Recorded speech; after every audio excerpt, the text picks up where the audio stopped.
Michigan that are planning to vote for Trump. And they don't necessarily like him that much. And they don't necessarily agree with him. They're not racist and rednecks, they're actually pretty decent people. And so I wanted to sort of, after talking to a number of them, I wanted to write this. And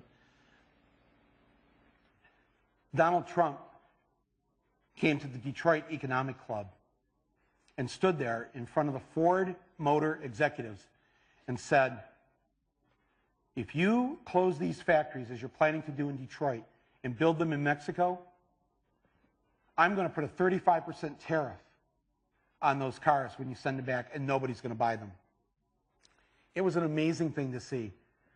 No politician, Republican or Democrat, had ever said anything like that to these executives. And it was music to the ears of people in Michigan and Ohio and Pennsylvania and Wisconsin, the Brexit states. You live here in Ohio, you know what I'm talking about. Whether Trump means it or not is kind of irrelevant because he's saying the things to people who are hurting.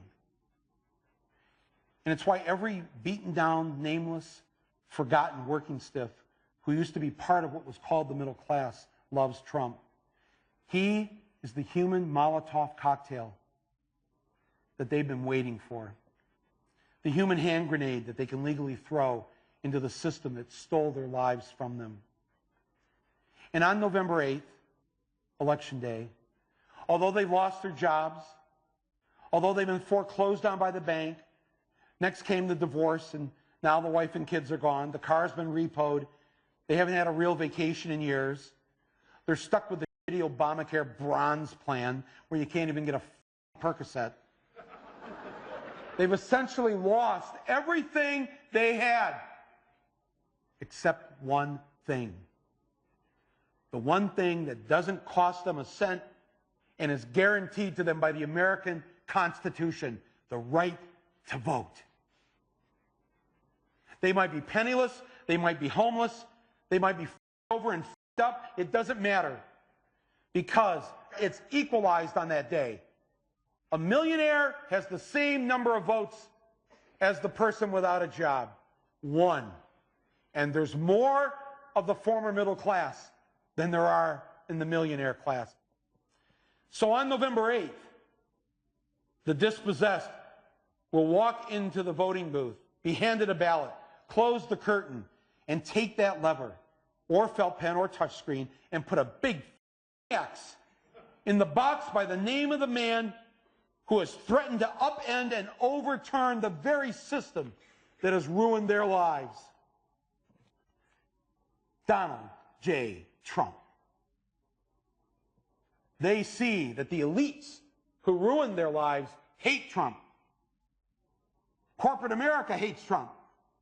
Wall Street hates Trump. The career politicians hate Trump. The media hates Trump after they loved him and created him, and now hate him. Thank you, media. The enemy of my enemy is who I'm voting for on November 8th. Yes, on November 8th, you, Joe Blow, Steve Blow, Bob Blow, Billy Bob Blow, all the blows, get to go and blow up the whole goddamn system because it's your right. Trump's election is going to be the biggest f you ever recorded in human history. And it will feel good.